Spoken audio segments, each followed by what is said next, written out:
Hey, folks. Welcome to episode 14 of Ice Ice Beta, a podcast with a catchy name that may not age well. Along those lines, I've been dry tooling way more than ice climbing this winter, largely because it's been frustratingly warm in New England. Call this my adaptation strategy, but really, I feel like I'm just getting ahead of the curve since, trigger alert, dry tooling is the future of ice climbing. Hashtag prove me wrong, please. Not to be all dire, dour, and doom and gloom, but globally, climate change is leading to fewer days below 0 degrees Celsius, aka the planet is warming, unless you didn't realize that. But since ice forms below the freezing temp of water, it's not hard to see that the result is going to be fewer climbable days of ice.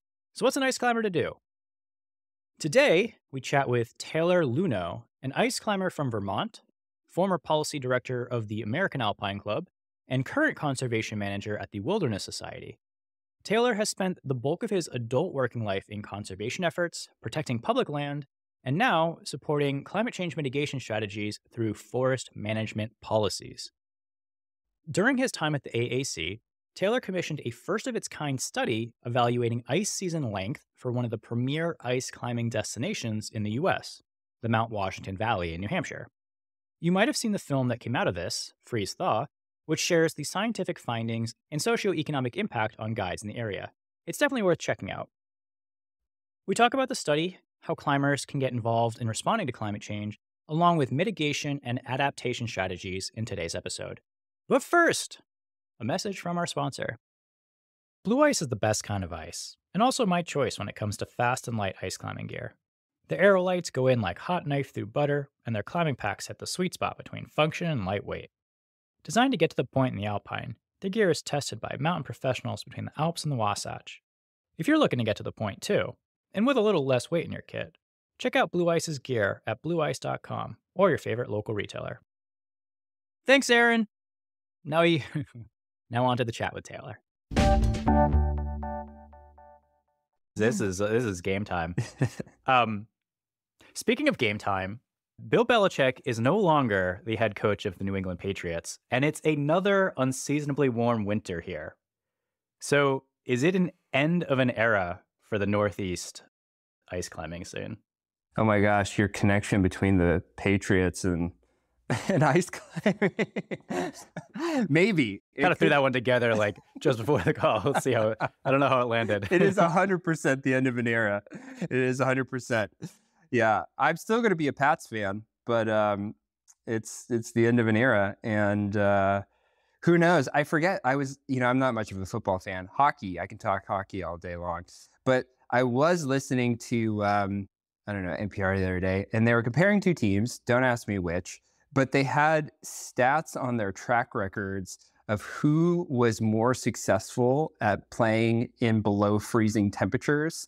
And it was like some team from the Midwest just destroyed in below freezing temps. And then I think it was like, Miami or some southern team that just consistently lost when it was like hot. So who knows? Maybe the National Football League teams that are down in the South are going to start to be more successful because they're just like playing in their climate. Who knows?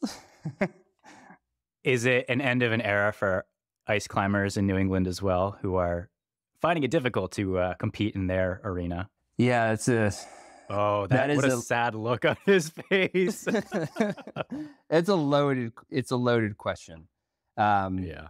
I think the thing that I hate to do is to come in doom and gloom and say, yes, like things are going to be dramatically different. But in reality, they are changing significantly. I mean, the past year was the warmest on record since NOAA started collecting data however long ago. I was home in December. It's a month ago for the holidays. Typically, when I go home to visit family in Vermont, I always fly with my gear just in case, you might be able to get out and climb a couple days.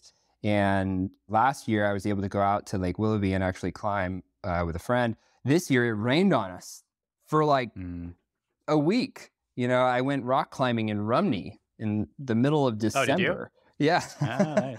I know that that's not unheard of, but the way that things are going right now, it's less predictable. Seasons have become more, spotty. And ultimately, winters in New England have shrunk by about 3 weeks over the past century. They're showing up later in the fall and spring's arriving earlier. So we're getting squeezed on both ends right now. And ultimately, winters in New England are warming much faster than their summers, somewhere in the range of 3 to 7 degrees Fahrenheit by the end of the century. I mean, it's a very dramatic shift. So yeah, I think we're in a new period of time here as ice climbers from New England. We'll go more into the details later on because there was a video, Freeze Thaw, that the American Alpine Club released a few months ago, as of the time of this recording and when this will come out. Yeah. Which you were partly responsible for. So we'll talk about that coming up. And I'll let you think about how to present that with less doom and gloom, perhaps. But so you're a New England guy from Vermont, close to Lake Willoughby. Were you always into the outdoors, and how did you get into ice climbing? I grew up in what's called the Northeast Kingdom. It's a funny title for a region, but it's up in the Northeast. You know why it's called that?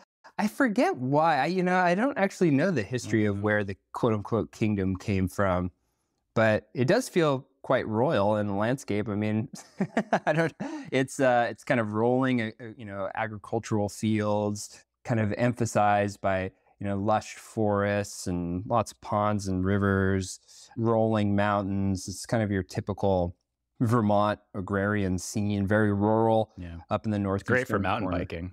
So good for mountain biking. I mean, I grew up skiing at a place called Burke Mountain. Well, I split time between Burke and Smuggler's Notch, and Jay Peak too. But Burke really, they've totally changed their culture as a community with the development of the mountain biking scene there. And it's had such a magnificent impact on their local economy. Kingdom Trails is just like an amazing place. That's where I started mountain biking when I was in college. To your question, if I've always been into the outdoors, I have. I mean, you grow up in a rural place like that. Your time is really spent outdoors as a kid, and I was very fortunate to have parents that were willing to invest in us as kids and spend time in the outdoors. My father was a forestry teacher, but also a game warden. So I actually grew up hunting and fishing with him, a lot of camping trips. We were a skiing family, so grew up skiing quite a bit. But I was also a team sports kid. So I grew up playing hockey, and being so close to Canada, you're either skiing or you're playing hockey. So I spent a lot of time indoors, actually, between middle school and even a couple years after high school. I actually played in a development league called a junior hockey league. I actually took 2 years off after high school to play in that league, and traveled all over New England and Canada, and had aspirations of playing college. And I was on the track to do so and got injured. And that actually set me on a quite different path. At the point in time, I had already accepted to start college at St. Michael's College. And as I was going through this transition, I had an opportunity to go to another university to play hockey, or I could drop out and go back into a development league and pursue some D1 aspirations, as some of my colleagues at the time did, or I could stay put and pursue this really well-developed biology and environmental studies program at St. Mike's.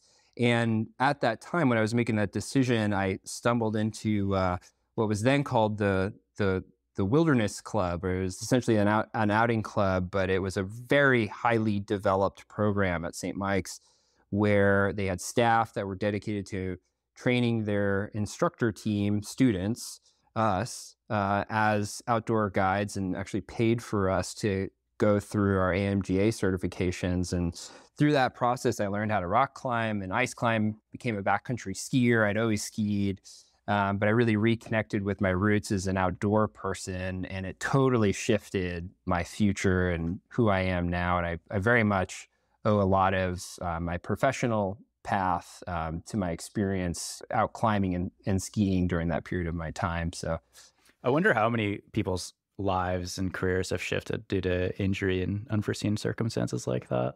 it seems common. I mean, like Yeah. high impact sports like that, like you're working with a very budgeted period of time, and it just so happened for me, and I feel incredibly lucky that I was in a place where when you're going through that shift in time, it's difficult. I mean, like I know that outdoor people experience this too, where so much of your personality, your friend group, your sense of purpose, your time is built around this structured activity. And as soon as that's removed, your whole sense of self, your ego, um, your understanding of what a day to day looks like just kind of falls apart. It can be an incredibly difficult transition. The amazing thing about outdoor sports, quote unquote, is it helps to restore that sense of self, and you really take ownership and control over it. Whereas in reflection on that, I feel like other folks were making that determination for me when I was in team sports. So I don't think we're alone, and it's amazing what climbing has personally done for me, and I've heard that story from quite a few other people as well. So you mentioned that the program at St. Mike's was quite strong for biology. Did you have an interest in environmental concerns and policy and climate change prior, like when you were more into hockey? Or I guess like how did your interest in environmental policy develop? To some degree, yes. Like when I was growing up in northern Vermont, you kind of just are exposed to that, and having a parent who was, a state game warden, you're kind of always aware of kind of the ethical rules of wildlife management, land management, those types of things. I would say, frankly, that my interest in environmental law and policy didn't come until later, when I was spending an inordinate amount of time in the outdoors. Building that connection to place, seeing how the places that we recreate change from human caused drivers. That's, I think, really what really pushed me down that path. I knew that I loved the places where I went out to go climb and ski, and there was more to it than just like my personal passion too. I was studying wildlife biology at the time, and I knew that like there was more to it than just my personal drive to be in the outdoors. There was an inherent value in those places. And it really, like, I started to cultivate that as I spent more time in the outdoors. So I explored that in undergraduate, but afterwards I moved out to Jackson, Wyoming. I was really, at the time, I was looking for something new. I wanted to be in the Mountain West. I had spent a little bit of time skiing up in Quebec, and I had taken a trip out to Montana. Again, all very privileged things as a college student. And so I feel very fortunate to have been able to experience that. But I was looking for a way to make my way west. And so Jackson was kind of the place I had my eyes set on, and I accepted a position at an outdoor education school. They call it the Teton Science School. And really, like, I loved my time there. I got to spend time teaching ecology, basically, in the national park with mostly middle school age kids. And then in my spare time, I spent climbing the Tetons, skiing off all the high peaks, exploring that region. It was an incredibly inspiring period of my life. What I did not expect to have happen, though, was to be basically in the cradle of conservation. The history of the Wilderness Act, our national parks, environmental policy, especially as it's tied to the Mountain West, really, I feel like is tied to Jackson Hole. And there's a place there called the Murray Center in particular, and we used to bring students there. And Olaus and Marty Murray are these two historical figures in environmental policy, and spending time on their porch with the docent there who's telling us about the meeting of the minds of the conservation field there at the foothills of the Teton Range, thinking about how we steward our wilderness landscapes into the future before wilderness as a concept is what it is today. That was the experience that really inspired me to go back to pursue my graduate degree at Vermont Law School, and consequently also the natural resource program at University of Vermont. So it was a combination of having these amazing experiences in the mountains. I recall several times being very humbled in lightning and hailstorms on the top of the Grand, And then again, being overwhelmed, having done like, things like the Grand Traverse and just like experiencing big mountains for the very first time in my life, while also starting to dive deeper into kind of the history of the environmental movement. Boy, it's a toxic combo. I think everyone should have the opportunity to experience that. Toxic or enlightening? It sounds like it really struck you poignantly. Yeah. Now, that's really cool. I mean, a lot of people will talk about how it's the qualitative experience of being outdoors, and people have different reactions to it, but it like really speaks to them. And then, you're also like, you were knee deep in it, teaching about ecology and climate, presumably climate change as well. I'm not quite sure, but yeah, you get it from both sides. And so it's always sort of like percolating in your brain. Yeah. And, before I really had, the ability to, affect change, I knew that from my experience as an outdoor person that change was happening, whether or not like it was change that I wanted to see.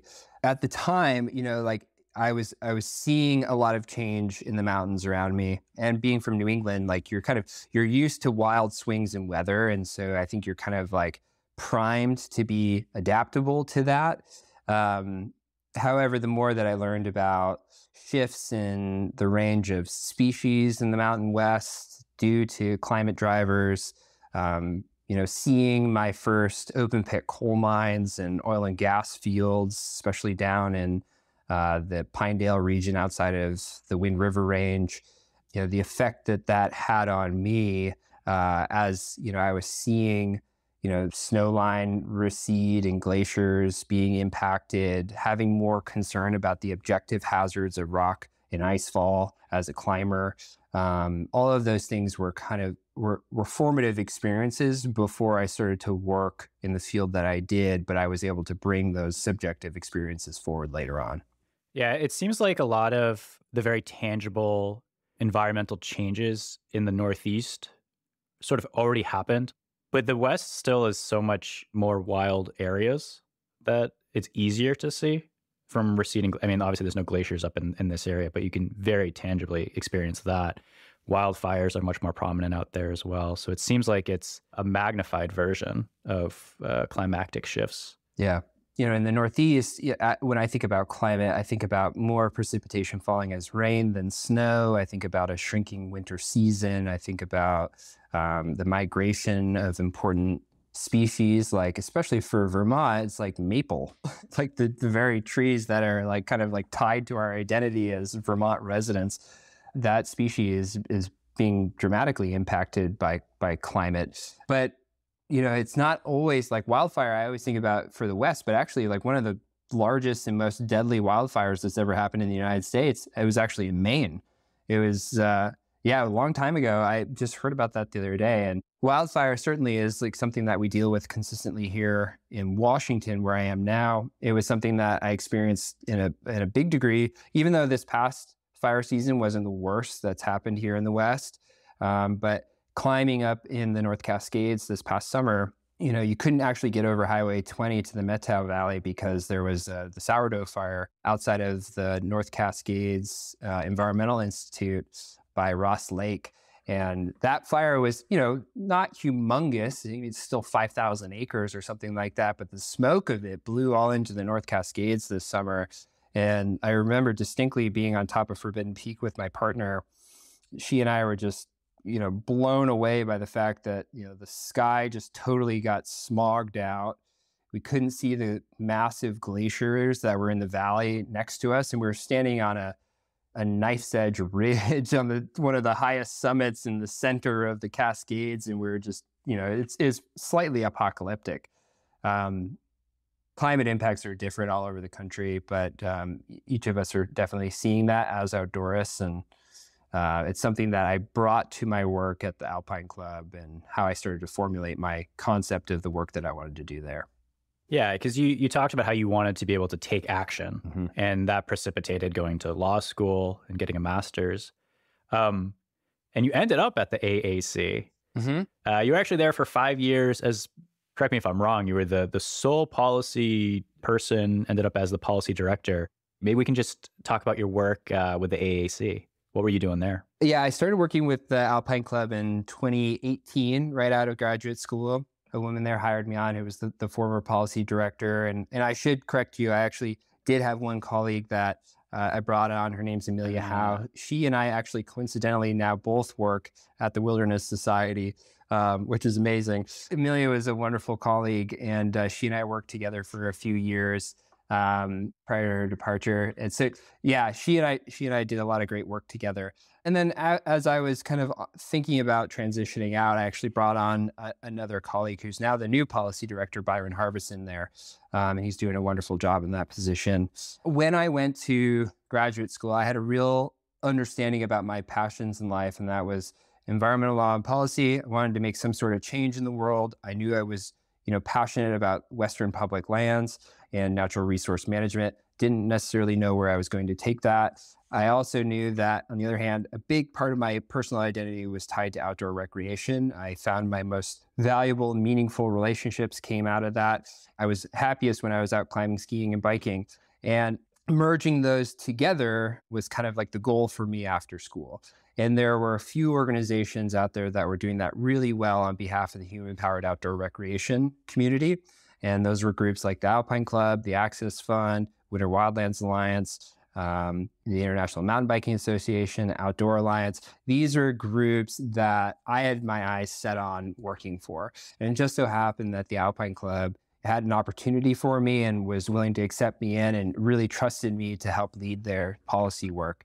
And so I showed up there imagining a whole bunch of different things. But the one thing that I knew that was true is that the experiences that outdoor recreationists have while out climbing and skiing, et cetera, are these really important stories that are motivating and, that have the opportunity to encourage or incentivize change. And so I wanted to figure out how to connect outdoorists into the policy space and bring their stories forward. My first job when I was at the Alpine Club was really to focus on the climate issue. I saw that as an opportunity for the club. They're a 100-plus-year-old organization. They have, North America's largest archive of mountaineering literature and, trip reports and all these things. And they've been documenting a sense of Everest since Everest was first climbed everywhere across the country. And they had a deep tie to the climbing community inherently, but they had never formally taken a stance on climate change, even though their membership across the country had been witnessing and experiencing climate change for decades. So part of my goal was to bring that organization outside of the dark ages and to take a formal stance on it, incorporate it into our work. And the way that I went about doing that was I actually first, I got, full commitment from then executive Phil Powers, who really believed in this work, and he's a co-owner of Jackson Hole Mountain Guides. Now the Mountain Guides, they've rebranded since.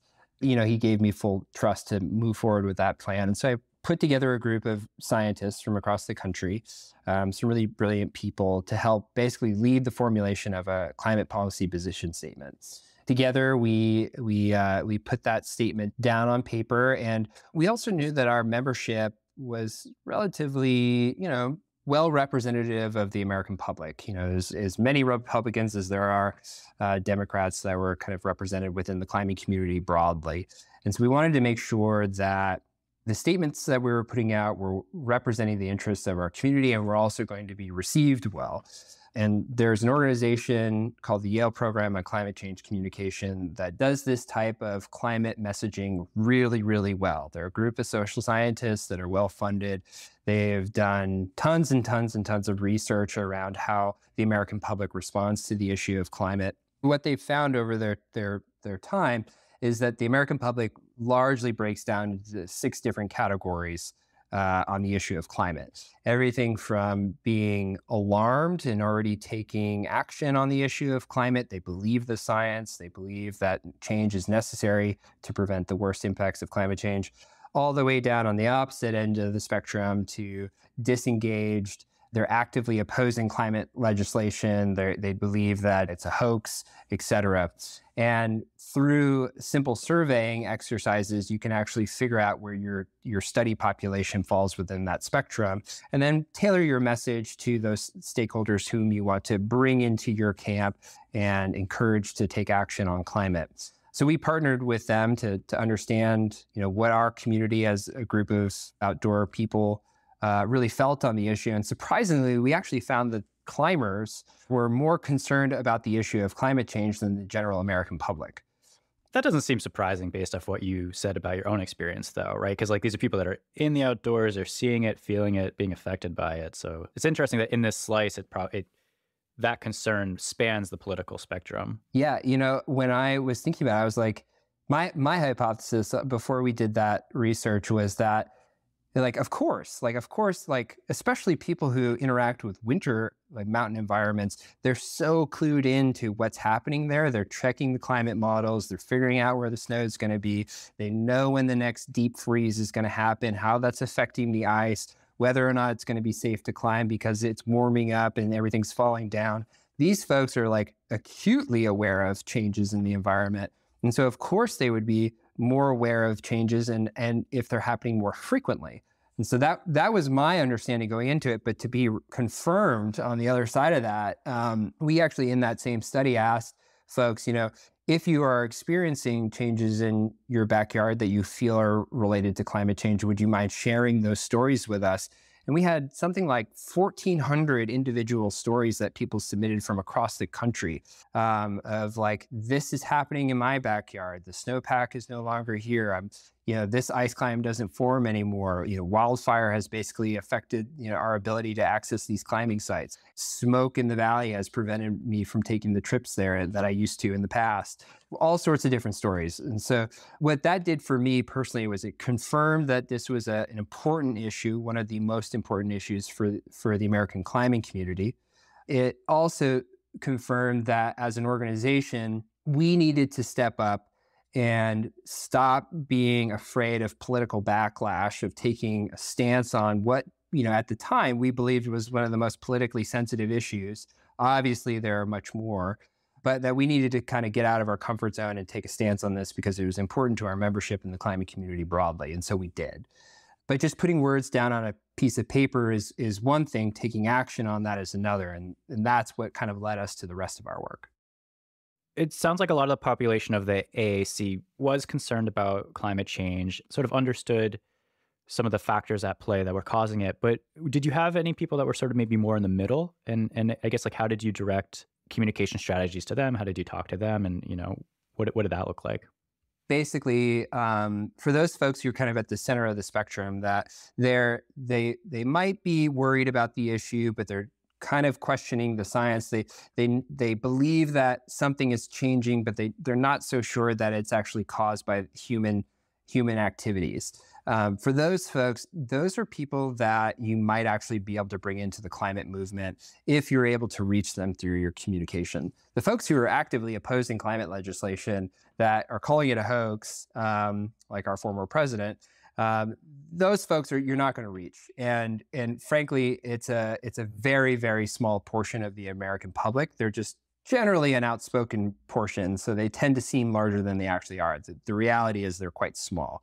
Those folks that are in the middle that you could really help you build your base and influence positive climate legislation down the road, those folks you might be able to reach. And so spending some time trying to bring them into your camp is a valuable effort.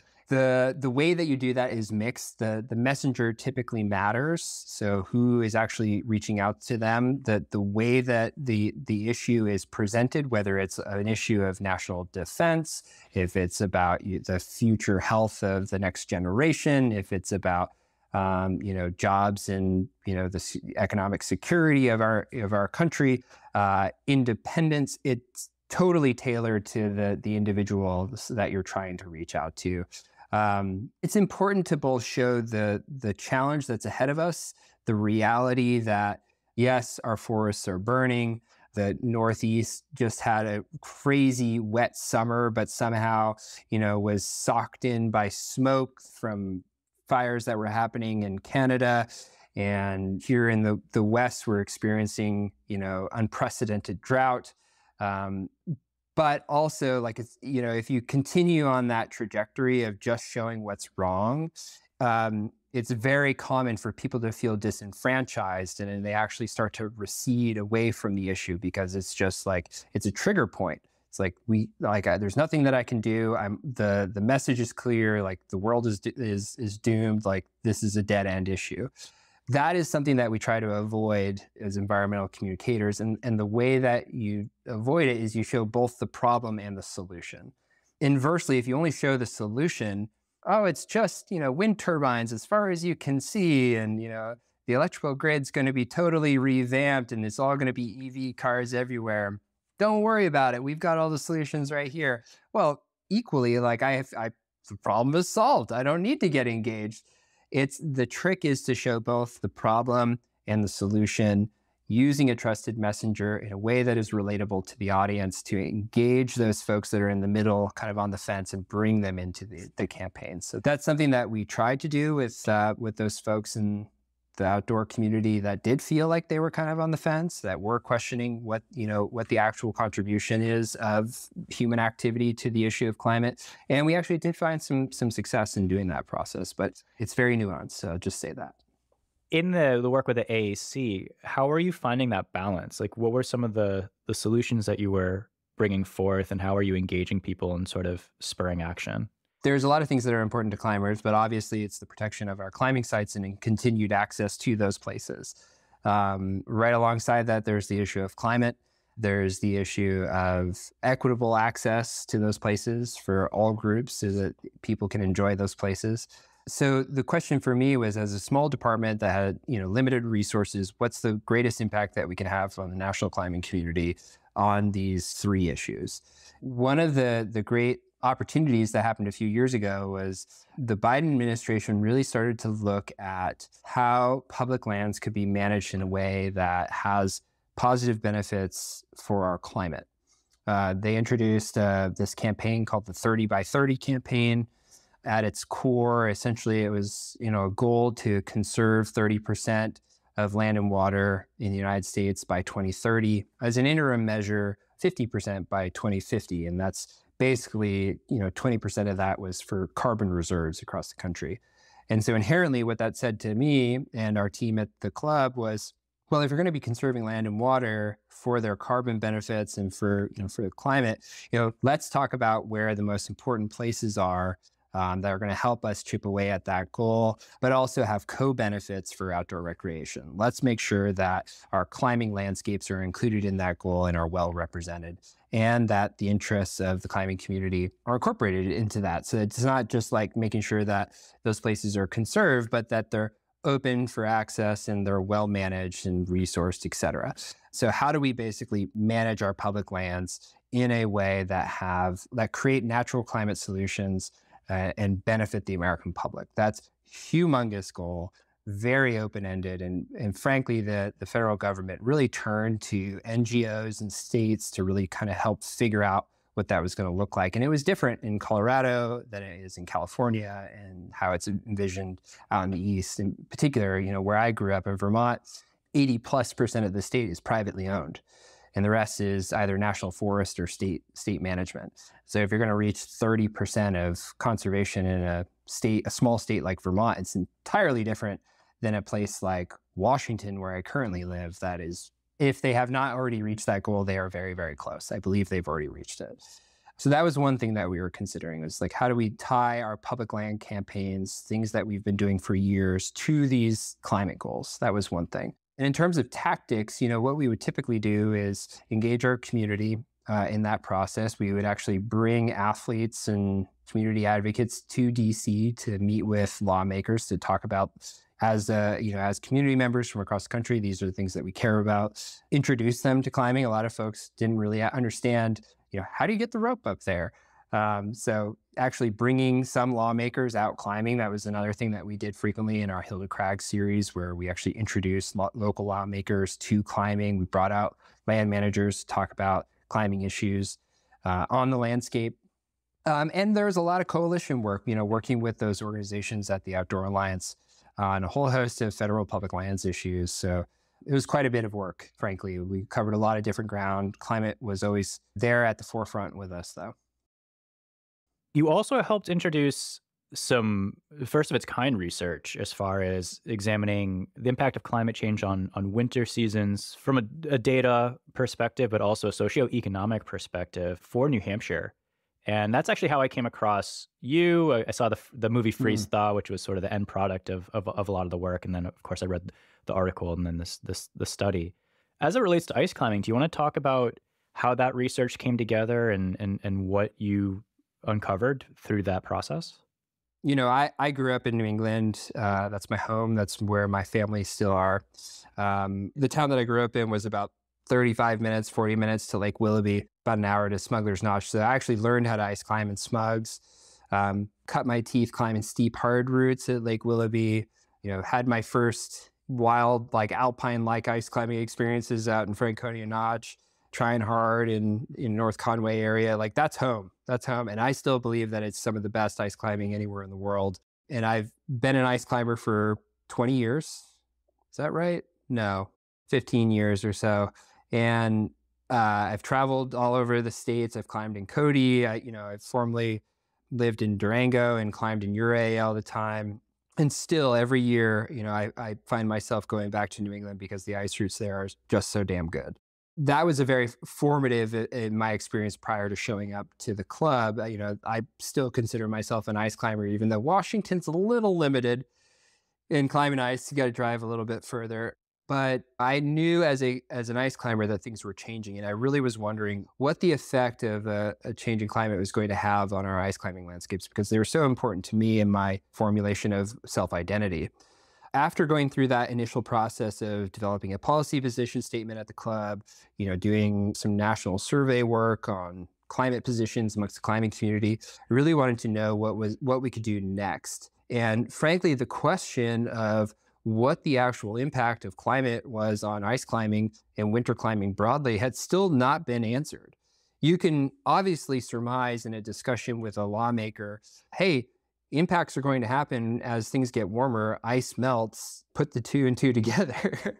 But having hard data that you can put in front of a lawmaker that has been peer reviewed, fact checked, that is an entirely different scenario that gives ice climbers and the climbing community tools to effect change that had not been developed.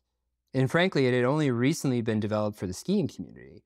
Protect Our Winters 2014 or 15, they came out with their initial report that looked at the effects of climate change on winter tourism. But really, they were looking at ski resorts and primarily the skiing population. They weren't thinking about winter climbers. They are now. Protect Our Winters is doing fantastic work now that incorporates the climbing community. But when they initially put out those findings, and then again in 2017 or 2018, they did an update to that, Elizabeth Burkowski, the professor from University of New Hampshire, was lead author on those reports, who also worked with us.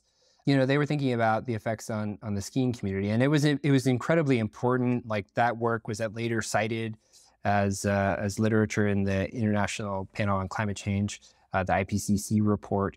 The question for me still remained, what is the effect on the climbing community? I'm working to represent the climbing community. We need answers for our community as well. As I was going through this process of thinking about how do we quantify this so that we can actually present that information to lawmakers, I was starting to develop kind of an idea about how to go about this. But I was very fortunate to run into a mutual friend who I had not met yet, this guy named Jimmy Voris, who's also a New England guy. He and I were both living in the Front Range of Colorado at the time, and we got together and I was explaining to him about my interest of trying to quantify the effects of climate change on ice climbing and winter climbing. While we were actually out climbing one day, I believe we were in South Platte or somewhere, he says to me, he's like, it's so funny because I actually started a project that I affectionately called Yankee Ice some years ago with a Nat Geo grant that was looking at this exact same thing. I was like, no shit. Are you serious? And he's like, yeah, but we never fully completed it for XYZ reasons. And Jimmy already had this concept of how we could actually solve this problem. And it largely relied on this database that ice climbers use all the time. It was one that I turned to for conditions updates on a weekly manner when I was in New England, and that was NE Climbs, run by Al Hosper's local guide there in Mount Washington Valley, who goes out and takes photos. For those who don't know, local resident goes out to Crawford Notch near North Conway to take photos of the ice routes that form on Frankenstein Cliff, one of the preeminent ice climbing destinations in New England, from the road, and does that every week and has been doing so for 20 years. And over the period of, let's say, 2001 to 2021, I believe, he's got a 20-year record of what the ice looks like every week over a very long period of time. And Jimmy impressively saw this data set and said, wow, like we can actually solve a big issue here by looking at this historical database of photos and comparing that to climate trends. And Jimmy really put this mental gymnastics together. If we can quantify from those photos what is climbable, what is not, and then compare that to climate models and see how the climate is changing over time, then we can put the two together and say, this climate creates climbable conditions, this climate does not. And that was the crux of the matter. And Jimmy was able to put that together. But what we needed after that was a scientist who specialized in climate modeling. And that's when we reached out to Dr. Elizabeth Burkowski at University of New Hampshire, who I should mention is giving a presentation at the Smuggler's Notch Ice Bash, January 27th in Vermont. And so Liz, she specializes in climate modeling. She works a lot on northern forest issues and how climate affects the forest there, but also is deeply, committed to outdoor recreation policy issues. She works with Protect Our Winters quite frequently and was inspired by this project and willing to lend her time. And so we got her to analyze historical climate data that was gathered at Pinkham Notch outside of Mount Washington. So great place to have a case study because we had longitudinal data that looked at climate, and we were able to gather all that up. And Liz was able to create climate models that basically what she did for us is she was able to look at how climate has changed over time in the past, and then based off of carbon emissions, whether or not we're burning large amounts of carbon emissions, something you'd call a high emission scenario, or moderate amount, maybe we potentially temper the amount of oil and gas that we burn over time, how that's going to change our climate predictions off into the future. She was able to come up with climate models under these two different scenarios: burning lots of oil and gas, emitting lots of carbon, maybe tempering that and looking at a moderate emission scenario. Our lower emission scenario, as I learned through this process, is largely not as feasible as we once believed it was. So sad to say. But she was able to look at how our climate's going to change out to 2100. And what she found during that process is by the end of the century, temperatures were going to increase to such a degree that our moderate warming scenario, we would lose about 35% of our ice climbing days annually. So that's shifting from roughly what has been historically about 100 days of climbable ice in Mount Washington Valley down to 65 days under a moderate emission scenario. And that's if we're able to take action on climate change and start to decarbonize. And that's if we work our butts off. On the other end, if we continue to burn large amounts of oil and gas, emitting a lot of carbon, we would lose about 70% of our winter climbing days in Mount Washington Valley. And that goes from 100 days annually down to 30 days. The crux of the matter was how do we understand change? How do we quantify it? The combination of this historical photo database, Liz's climate projections, putting those together and understanding that basically the absence of days below zero was going to have a direct impact on how ice formed throughout the season, when it shows up later in the fall, leaving earlier in the spring, and what that means for our ice season generally. So that was the first big thing. But then importantly for us, we didn't just want to leave it at that. That's a huge finding. Being able to quantify the effect of climate change on ice in that area was important. But it also, we wanted to know more from the socioeconomic standpoint, what does that mean for those communities that rely on ice for their livelihoods? For us, it was important to reach out to stakeholders in the mountain guiding community because those are our friends. Those are the people who introduced us to the sport that we love. They're the people who are most acutely aware of the change and interact in that medium on a daily basis. And so they are trusted stakeholders that know this issue inside and out. And so we actually brought in another scientist for this work, and that was Dr. Graham McDowell, who is based up in Banff. He's a social scientist. He specializes on researching the effect of climate on mountain communities. He's done this all over the world. He's also a rad ice climber from Vermont. He's a great guy, but also a very sharp scientist. And he actually led us through the process of hosting a focus group with several mountain guides from Mount Washington Valley and asking them about their understanding of climate and its impacts on the Mount Washington Valley and just generally ice climbing in the region. And what we were learning was that mountain guides were already picking up on the change. They were already seeing that winters were becoming less reliable. They were having to oftentimes shift their dates when they actually had clients. They were seeing rain appear more frequently in the winters. Typically, you'd expect a January thaw, but we were having these weird thaws all throughout the winter, and things were falling down. And sometimes they would reform, but other times they wouldn't. And from those conversations, we started to aggregate that there were some real concerns amongst the guiding community, and first and foremost, that was safety. So as temperature continues to climb and our winters become shorter, you're going to be exposed to objective hazards like icefall, rockfall.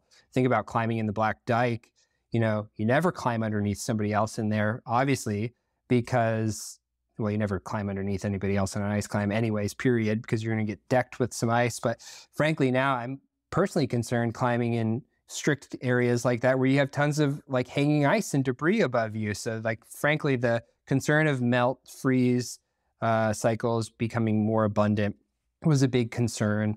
There is also just generally the reliability concern where you as a mountain guide might expect ice routes to form and you're going to bring clients out to go climb at a particular place in one day and then you show up and that's just not there anymore. And also like climbing has become so much more popular amongst the American public that you're experiencing crowding.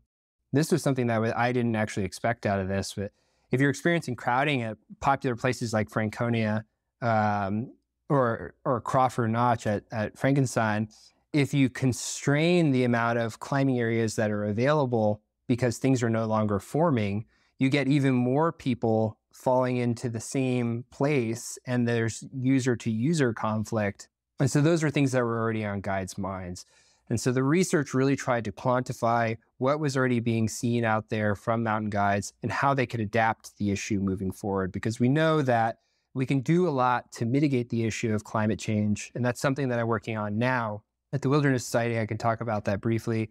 But we also need to be really prepared to adapt to the issue as individual users and just general American citizens as well. So that was kind of the extent of it. But afterwards, it was really important for me to present this work in multiple ways. First, we wanted to make sure that it was highly regarded, well-respected, peer-reviewed work that could be shared amongst the scientific community. Perhaps our methods could be replicated in other places, that we could present this to lawmakers or land managers and that they would really trust that what we're putting forward is highly qualified work, and it is. But frankly, the reality is most folks don't want to go read a scientific report on some journal. And so we wanted to communicate the findings of this in a bunch of different ways as well. So we published a few different articles about it. And for me, importantly, I wanted to actually tell this story in film. And so we worked with this great producer, Nate Piatek, a producer at Patagonia, and my colleague Shane Johnson at the Alpine Club. He and I worked really hard to gather film for this that Jimmy and Ross Henry had gathered many years before, and to tell the story of this work and to get that out into the world. And we're really proud of it. Like, I watched the film again last night in preparation for this, and the thing that I'm most proud about this work is that when we were halfway through filming the project, it became abundantly clear to me that we did not have enough film. We were looking for film that showed ice climbers experiencing melt freeze, that showed how water, runs through these tube channels and like freezes from the outside in. And we just didn't have the video. And for us to go out and film it in the period of time that we wanted to on a budget that was already super constrained, it was just impossible. And so we ended up reaching out to the climbing community and said, hey, we're looking for this film. We really needed to tell this story. Would you be willing to share it with us?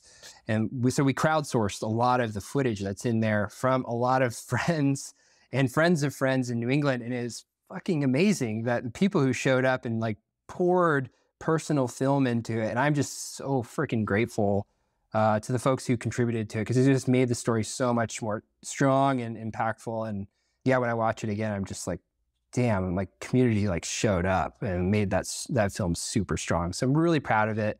It's already showed at the Bozeman Ice Fest this year. It's going to be showing at the Smugs Ice Fest here shortly. It's online. You can find it. It's freeze thaw. So it's out there. I really encourage folks to go give it a watch. It is really well produced. I mean, it's Patagonia quality with an AAC budget. That's perfect. That's perfect. Yeah, we bootstrapped the hell out of that thing. And Nate, to his credit, man, he he's a genius. He like dug through tons and tons and tons of footage. We communicated the story that we wanted to tell. He worked with us to be able to put the best footage forward. And, he's a producer that, he's like, I don't take a lot of time away from work, but when there's a story that's worth telling, I do it. And when you have somebody who's motivated and talented like that, when you have a team of researchers that have put out really impactful work behind you, when you've got the climbing community helping to push this initiative forward, man, it just feels like everything's clicking. And I think that's really what made that film so strong, was it was a team community effort. So it was the first comprehensive study that could potentially be reproducible in other areas. But I've been reading like anecdotes and articles from like Chamonix Valley and the impact on mountain guides there, because it's been unseasonably warm in the summer. And so to the extent that like some routes are just not worth the risk anymore, which is to talk about sort of like adaptation strategy. So how might ice climbers be able to get more involved? There's a few things that I want to point out. One is because of the work that Graham and Jimmy and Liz and I did, we were able to quantify what some of those adaptation measures are. Mountain guides are already implementing this in New England already. But the thing that we learned in that process is that each guiding company is really limited or constrained by different things. First off, if you're not going to have reliable ice, what's the obvious thing to do? Well, you can go dry tooling, or you can go do some mixed climbing. But frankly, you're limited in making that shift based off the client's interest and their ability. So you're really going to have just like those top tier clients that are, really rearing to go, okay, the ice isn't great, but we can go do some hard mixed climbing and you can try that out today and that'll work. So that's one way that guides are adapting, but it's constrained based off of who you are and who your client pool is. If you are a larger guiding company where your bread and butter is 101 ice climbing days, we're going to go set up some top ropes, up at the workout wall in Smuggler's Notch, and we're all going to learn how to swing tools today, and that's going to be our day. That's a little bit harder to shift to like bringing some people dry tooling. So that's kind of out, and your operating costs just may not make it feasible. So you really need to figure out, and guides are doing this, like how you can work around that. And it might be that, you're shifting your seasons around. You might have to be traveling more. There's a lot of great ice to climb in New England. And, frankly, being in a place where you can climb in Maine, New Hampshire, you can go over to the Adirondacks and get to the lake. But lakes are so hard. So maybe we go to Smugs. There's different adaptations that guides are already implementing. It's difficult, it's sticky. It's laid out in that paper. So if you want to take a look at that, there's actually some adaptation strategies that we identified in there, which is wonderful. In terms of the rest of the climbing community on things that we can do on the issue of climate, investing your time, energy, and money into organizations that are already doing this work, like the American Alpine Club, Protect Our Winters, that's a great place to start. Dropping a couple of bucks into their cash it goes a long ways. If you're able to do that, that's great. But it's hard to like wrap your head around like what you can possibly do. For the thing that I started to realize during my time at the club was that as I started to think more about natural climate solutions, like how the forests and public lands sequester and store carbon, and I encountered this study that the Wilderness Society did some years ago that identified that roughly 25% of our annual carbon emissions actually comes from federal public lands. It's primarily oil and gas driven, and burning of coal and such. And I was like, wow, like a quarter of our annual emissions come from that. Like, well, if we could just manage our federal land inventory in a more mindful way, like we could take a huge chunk out of the puzzle. One thing that I realized is like, if you try to do everything, you're gonna like make a very minimal dent on anything. That's the reality. So choose something that's meaningful to you and pursue that in a way that you can passionately. And for me, it was that was the avenue that I saw as an opportunity. As I kind of grew in this field, I learned that the Wilderness Society, where I currently work, was already doing this work well, and they were excited to bring me on to continue to do the work that I was already doing, but with a bigger staff and a bigger team. Here in the Northwest, when we think about carbon emissions, natural climate solutions, the forests in this region are some of the most carbon rich anywhere in the world. I mean, forests in the United States in general roughly sequester about 12% of our annual emissions. It's a humongous chunk of carbon emissions that they suck in every year and then store in their biomass or down into the soils. And the interesting thing that I learned, though, was that about 50% of that carbon is stored in about 1% of trees. And so those are like the large, old trees that are typical of temperate rainforest ecosystems like we have here in the Northwest that are quite rare. So if you were to look at carbon maps, and I can't say that I'm any sort of expert on this, but if you were to look at carbon maps, you're going to see hot spots in places like the Northwest that run up Cascadia into British Columbia or into Southeast Alaska, like the Tongass National Forest. Those are places that have humongous amounts of carbon already stored and some of the last remaining large old growth trees anywhere in our country. And for me, I saw that as an opportunity. I also have a background in forestry, so I'm scratching a different itch here. So I joined the team at the Wilderness Society back in April and relocated from Colorado up here to Bellingham, Washington. And a lot of my work now looks at how we can manage forests in light of climate change. And there's a couple of different things that are happening right now that the ice climbing community can get engaged on, somewhat, tangential to what we were talking about before, but I think is important for folks to be aware of. And that is how our federal government manages our forests. There's a couple of things that are happening right now, and I'll start regionally. About a year ago, President Biden flew out to Seattle, and he made a declaration that said, our forests are important for mitigating climate change. They sequester and store vast amounts of carbon. We need to do more to protect them, and especially our mature and old growth forests, because they're doing so much of the heavy lifting in storing that carbon. He instructed the agencies to figure out where the old growth is across the country, what their threats were, and what they can do to protect them into the future. At the same time, regionally, the Forest Service was kicking off a process to amend what's called the Northwest Forest Plan. It's a historically very important environmental regulation that is in this area. It's essentially an amendment to forest plans across the Northwest, affecting about 21 million acres of forests here in Washington, Oregon, and Northern California. And a big part of the reason why that's being updated is that the plan was made during the Clinton administration in 1994, and they weren't really thinking about climate change back then. They weren't thinking about how old forests, have this outsized impact on climate change. And so they're going through this process as well. How do forests affect our climate? The two of them are up and running right now. And the interesting thing is that nationally, agencies have come to the realization that we need to do more to protect our old forests for their carbon value.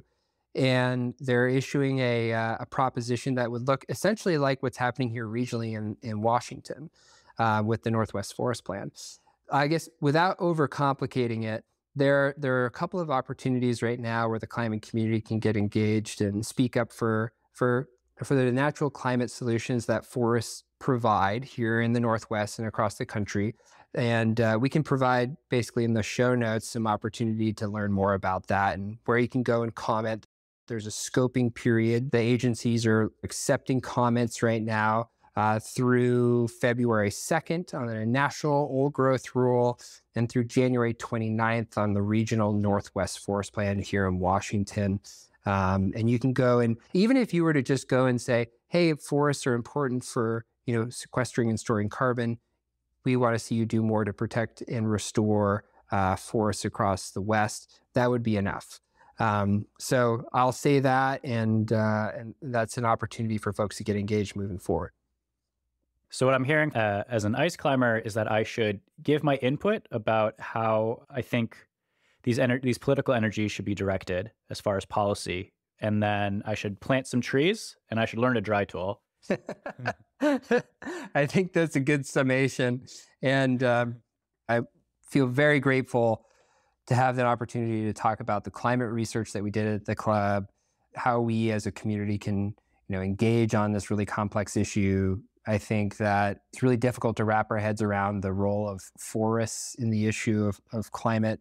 But it's a unique time in our country. We're at kind of the tail end of Biden's first term, and the agencies that he's put in place are really taking a lot of positive action to protect landscapes across the country and to take action on things like conserving mature and old growth forests and thinking about the benefits that they serve in the fight against climate change is, refreshing.